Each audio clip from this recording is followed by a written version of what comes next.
ভারতের সঙ্গে বাংলাদেশের কোনো খারাপ সম্পর্ক নেই। ভারতের জনগণের সঙ্গে বাংলাদেশের জনগণের কোনো খারাপ সম্পর্ক নেই।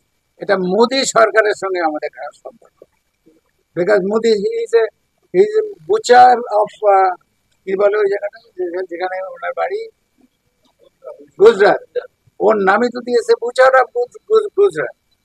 এবং সে এখন কি করতেছে হিন্দুত্ববাদীর জন্য, মানে সে সব মসজিদের নিচে মন্দির খুঁজে পাচ্ছে মানুষের।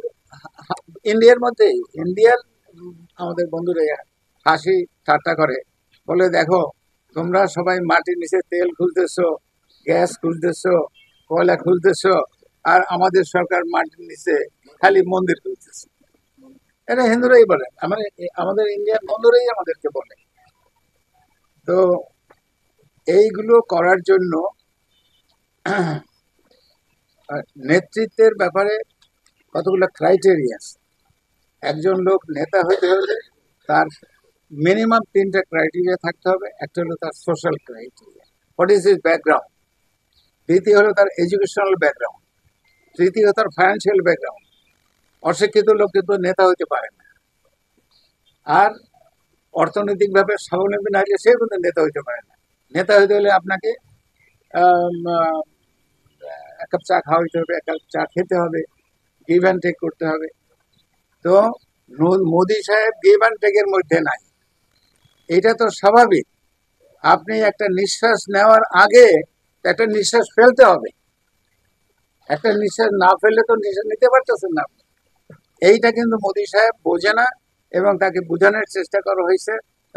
আপনি যদি ইন্ডিয়ান পার্লামেন্টে আপনি ফলো করেন, দেখবেন 10টা বক্তৃতা দিলে 9 জন মোদীর বিরুদ্ধে কথা বলতেছে। আর এখন ইন্ডিয়ান পার্লামেন্টের অবস্থা এরকম হয়েছে, মোদীর পক্ষে কথা বলতে কিন্তু লোক ভয় পায়। মোদী সাহেবের পক্ষে কথা বলতে লোক ভয় পায়। এই যে আমেরিকা ইলেকশন হলো, ওখানে ট্রাম্প সাহেব জিতলেন। মোদী কিন্তু প্রথম দিকে খুব লম্ব করছিল যে এইবার উনি অ্যাসাং করেঙ্গে ত্যাসাং করেঙ্গে, একেবারে সাউথ এশিয়াকে উনি ভর্তা করে দেবে, নিংড়ে দেবে। শব্দটা হলো নিচুড়ে মানে নিংড়ানো। উনি একেবারে সাউথ এশিয়াকে নিংড়ে দেবে। এখন ওইখানে ওনার যে কি বলে যে যে অনুষ্ঠানের মাধ্যমে উনি ক্ষমতা গ্রহণ করবেন, এটাকে কি বলে, শপথ অনুষ্ঠান। সেই শপথ অনুষ্ঠান পৃথিবীর সব হেড অফ দ্য স্টেটকে দেওয়া করছে মোদী ছাড়া। একেবারে কিন্তু সে চুপসে গেছে, একেবারে কিন্তু সে চুপসে গেছে। চুপসে গেছে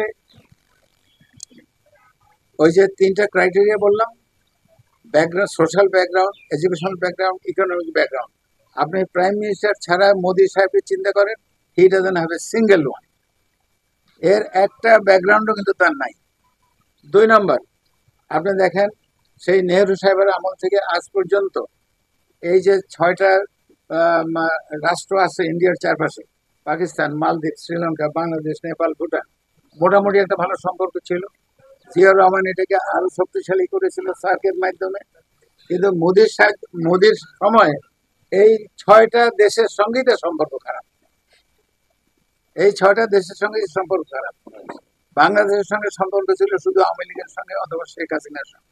তা আওয়ামী লীগের ফলের পরে, শেখ হাসিনা পালিয়ে যাওয়ার পরে, naturally it has come to a very still position. এটা দেখা গেল ফরেন পলিসি। আপনি ইন্টারনাল পলিসি দেখেন, হোম পলিসি দেখেন, মোদী সাহেব is fighting with Muslims, he is fighting with the Christians, he is fighting with Dalit, he is fighting with Buddhist, he is fighting with Seven Sister, he is fighting with Kashmir, he is fighting with Punjab, he is fighting with South India. তো ওনার যেভাবেই হোক উনি একাধিক term টিকে আছেন।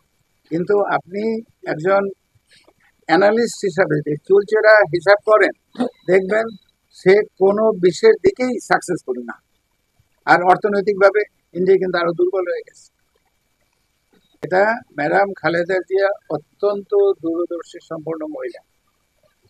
উনি কিন্তু এটাকে চুলচেরা বিচার করে উনি এই র্যাব তৈরি করতে রাজি হয়েছিলেন, তৈরি করা হয়েছিল।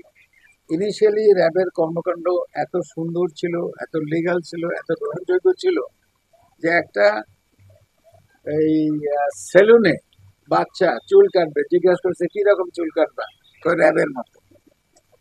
র্যাব এরকম পপুলার ছিল। সেই র্যাবকে বিগত সরকার 15 বছর তাদেরকে কিলের বাহিনী বানিয়েছে, তাদেরকে মার্ডারার বানিয়েছে, এবং সেগুলো আপনার খবর দেখেছেন দেখেছেন কিন্তু খবর কাগজে কি দেখেছেন? আসল জিনিস তো দেখতে পারেনি। খবর কাগজের উপর দুনিয়ার রেস্ট্রিকশন ছিল। আপনি শুনেছেন, কি শুনেছেন সেটা তো বলতে পারছেন না, কারণ ওই সাইবার ক্রাইম ইত্যাদি ইত্যাদি যে কেসগুলো আছে। তো সেই জন্য এখন বর্তমান সরকার দেখতেছে যে আমরা যে সব ডিপার্টমেন্টগুলো ঢেলে সাজাচ্ছি, এর মধ্যে এই র্যাবকে হয় অ্যাবলিশ করতে হবে, আর না হয় খোল নালছে পাল্টাতে হবে।